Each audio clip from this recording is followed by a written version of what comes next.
एक बार फिर से बहुत बहुत स्वागत है हमारे यूट्यूब चैनल RK ITI में।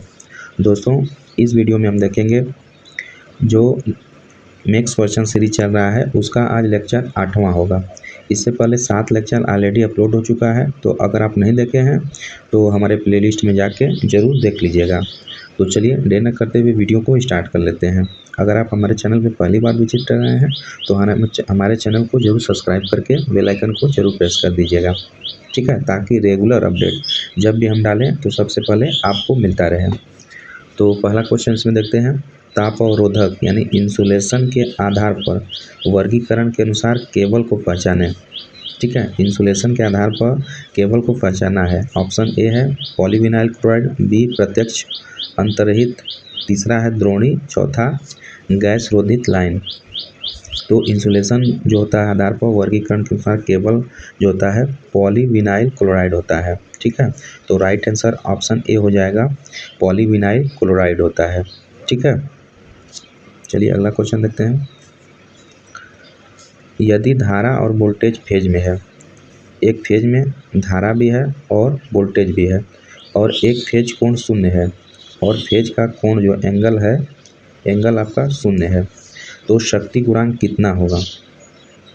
ठीक है, तो शक्ति गुणांक पूछा है, धारा और वोल्टेज फेज में है। तो दोस्तों, धारा और वोल्टेज फेज में रहता है और शक्ति गुणक शून्य होता है, तो cos 0 का मान 1 होता है। ठीक है, तो हो जाएगा आपका यूनिटी पावर फैक्टर। ठीक है, यूनिटी पावर फैक्टर। इसमें जो क्या होता है कि शक्ति गुणांक का मान शून्य होता है और इसमें जो फेज एंगल होता है इसमें 0 होता है। ठीक है, क्योंकि करंट और वोल्टेज सेम फेज में होते हैं। ठीक है, याद रखेंगे आप। तो ऑप्शन देखते हैं। पहला यूनिटी दिया है, दूसरा शून्य दिया है, तीसरा 1 से कम दिया है, चौथा 1 से अधिक दिया है। तो आपका राइट आंसर क्या हो जाएगा, यूनिटी पावर फैक्टर हो जाएगा। ठीक है, ऑप्शन ए बिल्कुल सही हो जाएगा, क्योंकि धारा और वोल्टेज सेम फेज में जो लगता है वह यूनिटी पावर फैक्टर होता है। ठीक है, वहीं 90 डिग्री लीड, अगर 90 डिग्री जो है करंट लीड करती तो वह आपका कैपेसिटी होता। ठीक है, या 90 डिग्री जो वोल्टेज होता है वह लीड करता तो आपका इंडक्टिव होता। ठीक है, यहाँ पे यूनिटी का मतलब रजिस्टिव पावर है, उसमें रजिस्टिव पावर है। ठीक है, तो राइट आंसर ऑप्शन ए हो जाएगा। अगला क्वेश्चन देखते हैं। निम्न विकल्पों में से कौन सा गुणक एक AC परिपथ में धारा के अधिकतम मान और RMS मान का अनुपात बताता है। AC में आपका धारा का जो अधिकतम मान है यानी धारा का मैक्स मान बटे RMS मान, ये किस में होता है। तो ऑप्शन ए आपका बिल्कुल सही हो जाएगा, शिखर गुणांक, क्रेस्ट फैक्टर जिसे बोलते हैं, पीक फैक्टर भी बोलते हैं। तो पीक फैक्टर में क्या होता है, मैक्सिमम वैल्यू बटे RMS वैल्यू होता है। ठीक है, तो राइट आंसर ऑप्शन ए हो जाएगा, यह AC में होता है। ठीक है, याद रखेंगे। अगला क्वेश्चन है। परमाणु विद्युत ऊर्जा उत्पादन संयंत्र में प्रयुक्त ईंधन होता है। तो परमाणु विद्युत ऊर्जा उत्पादन में जो प्रयुक्त ईंधन होता है दोस्तों, वह यूरेनियम होता है। ठीक है, राइट आंसर ऑप्शन ए हो जाएगा, उसमें यूरेनियम प्रयोग किया जाता है। कोयला नहीं प्रयोग किया जाता है, डीजल भी नहीं किया जाता है, पानी भी नहीं किया जाता है, क्या किया जाता है, यूरेनियम। ठीक है, तो राइट आंसर ऑप्शन ए हो जाएगा। अगला क्वेश्चन है। इनमें से कौन सा तत्व परमाणु संयंत्र का घटक है। 4 ऑप्शन में से कौन सा तत्व है परमाणु घटक में संयंत्र, मतलब परमाणु संयंत्र में उपयोग किया जाता है। पहला उत्प्लावन, दूसरा है उल्लोकन, तीसरा मुख्य कर्मांत यानी हेडवर्क, चौथा है उष्मा विनिमय हीट एक्सचेंजर। तो राइट आंसर ऑप्शन डी हो जाएगा, जो हीट एक्सचेंजर होता है, हीट एक्सचेंजर परमाणु संयंत्र में प्रयोग किया जाता है, उसका घटक होता है। ठीक है, तो राइट आंसर ऑप्शन डी हो जाएगा, हीट एक्सचेंजर। अगला क्वेश्चन है। यदि 10 माइक्रोफैरड संधारित्र को 220 वोल्ट 50 हर्ट्ज आपूर्ति से जोड़ा गया है तो धारिता प्रतिघात ज्ञात करें। ठीक है, धारिता प्रतिघात यानी XC का मान ज्ञात करना है। तो हम जानते हैं XC बराबर होता है 1/2π/FC होता है। तो मान रख देंगे, यहाँ C बराबर आपका दे दिया है 10 माइक्रोफैरड, ठीक है। F बराबर दिया है 50 हर्ट्ज़ और 2F पाई का मान जानते हैं 3.14 होता है, 14। तो मान रख दीजिए इसमें XC बराबर 1/2 इंटू पाई का मान 3.14 गुणे FC। F दिया है 50 हर्ट्ज़, C दे दिया है 10 माइक्रोफैरड। तो गुणा कर लेंगे इसको, ठीक है। तो गुणा करके जब 1 में भाग देंगे तो लगभग आपका इसमें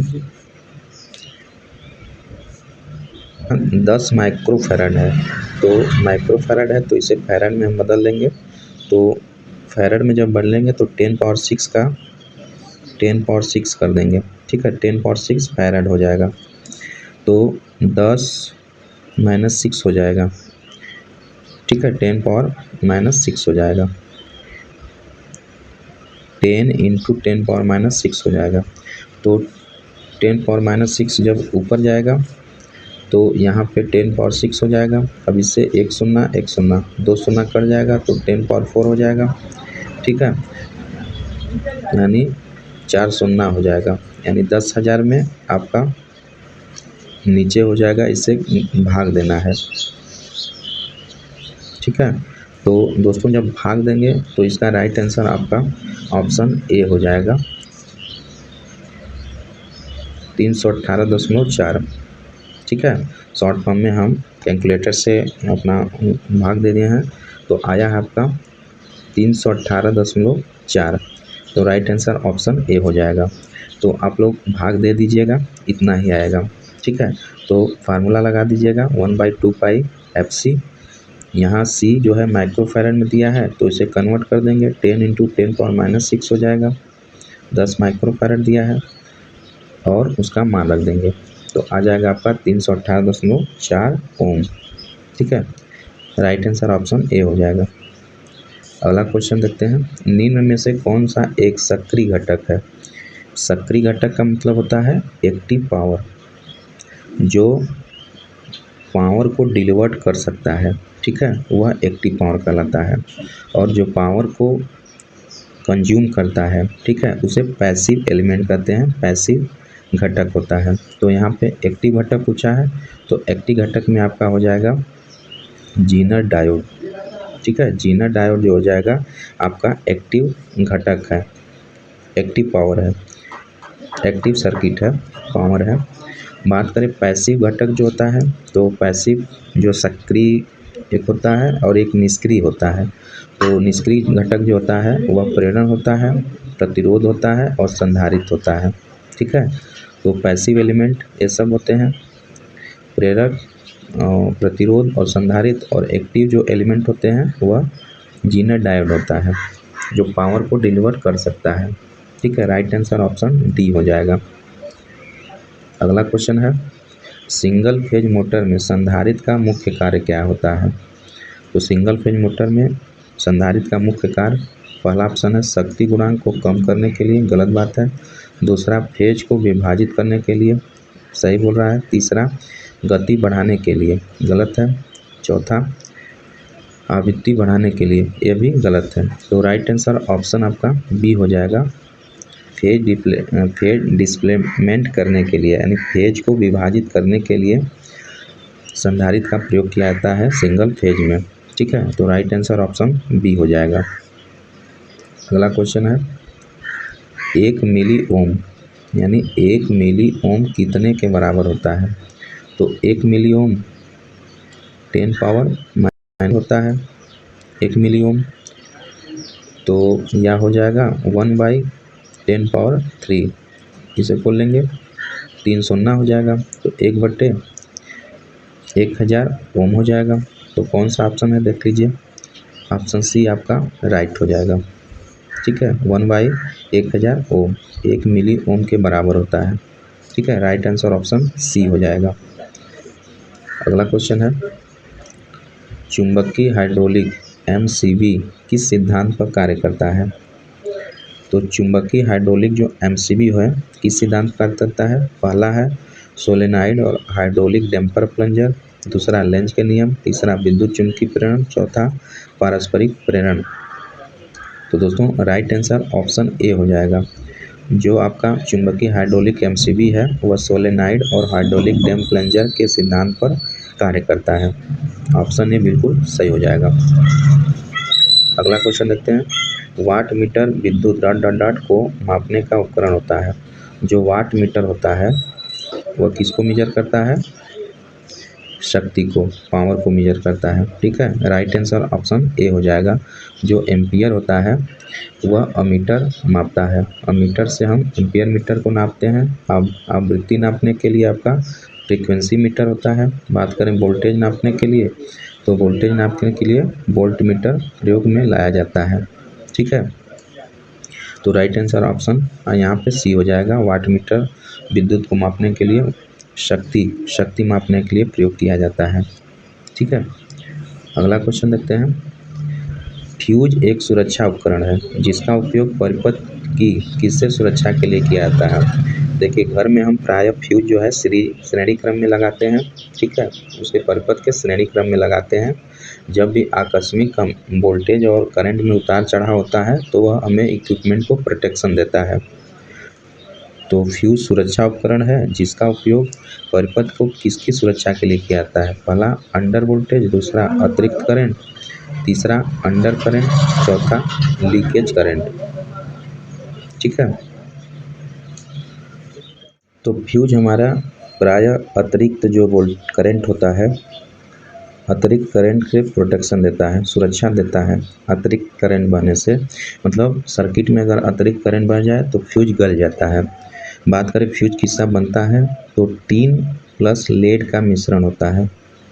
ठीक है, टीन और लेड का मिश्रण होता है और यह 10 एम्पियर से 12 एम्पियर तक प्रयोग किया जाता है। जो डोमेस्टिक होता है उसमें इतना करंट से ऊपर अगर आकस्मिक करंट प्रवाहित होता है तो यह क्या करता है? गल जाता है, जिससे हमारा सभी इक्विपमेंट जो लगा रहता है वह सिर्फ बच जाता है। ठीक है, तो राइट आंसर ऑप्शन बी हो जाएगा। अतिरिक्त करंट के लिए सुरक्षा प्रदान करता है। अगला क्वेश्चन है, उस आरसी परिपथ के शक्ति गुणांक का मान क्या होगा जिसका प्रतिरोध 10 ओम और प्रतिबाधा 18.6 ओम है? तो प्रतिबाधा यानी इम्पीडेंस Z बराबर दिया है 18.6 ओम और R बराबर दे दिया है 10 ओम। ठीक है, तो आपका होता है cos फाई यानी शक्ति गुणांक, पावर फैक्टर बराबर R/Z होता है। तो मान रख देंगे और आपका आंसर आ जाएगा इस पे। तो cos फाई बराबर R/Z, R का मान दे दिया है 10 ओम, Z का मान 18.6 ओम। तो भाग कर लेंगे, तो जब भाग करेंगे तो आपका आंसर आ जाएगा 0.537। राइट आंसर ऑप्शन डी हो जाएगा। ठीक है, ये इम्पोर्टेंट फार्मूला है, एग्जाम में आपका अक्सर पूछता रहता है इस फार्मूले से, तो याद रखेंगे। अगला क्वेश्चन देखते हैं। यदि अभिभावक घनत्व 0.50 वेबर पर मीटर स्क्वायर है, यानी बी का मान है फ्लक्स घनत्व, चुंबकीय क्षेत्र के साथ 0 डिग्री का कोण बनाता है और क्षेत्रफल 15 मीटर स्क्वायर है, तो एक कोर में चुंबकीय अभिभावक का मान क्या होगा? यानी फ्लक्स का मान ज्ञात करना है। तो दोस्तों इसका जो फार्मूला होता है फाई बराबर BA cos थीटा। ठीक है, इस फार्मूले में फिट करके अपना आंसर निकाल लेंगे, ज्ञात कर लेंगे। तो यहाँ पे B का मान दे दिया है 0.5 वेबर पर मीटर स्क्वायर। ठीक है, और यहाँ पे cos 0 दिया है, cos 0 का मान 1 होता है और आपका एरिया दे दिया है कितना? 15 मीटर स्क्वायर। तो निकाल लेंगे, मान रख देंगे। तो B का मान 0.5 है गुणे A का मान 15 है इंटू cos 0 का मान 1 हो जाएगा। तो 15 5 75 हो जाएगा, यानी 7.5 वेबर हो जाएगा। तो राइट आंसर ऑप्शन सी आपका आ जाएगा 7.5 वेबर। ठीक है, तो फार्मूला आप लगा देंगे और मान पुट करके निकाल लेंगे। चलिए अगला क्वेश्चन देखते हैं। एक बंद परिपथ लूप के चारों ओर शुद्ध विद्युत वाहक बल लूप के चारों ओर विभवपात के योग के बराबर होता है। यह कथन किससे होता है? यानी एक बंद परिपथ में लूप के चारों ओर शुद्ध विद्युत वाहक बल लूप के चारों ओर विभवपात के योग के बराबर होता है। यह कथन किसका है? तो दोस्तों यह कथन जो होता है किरचॉफ का वोल्टता नियम जो होता है इससे संबंधित है। ठीक है, जो आपका किरचॉफ का जो वोल्टता नियम होता है sigma IR plus sigma EMF बराबर 0 होता है। ठीक है ना, यानी लूप के चारों ओर विभवपात के योग के बराबर होता है।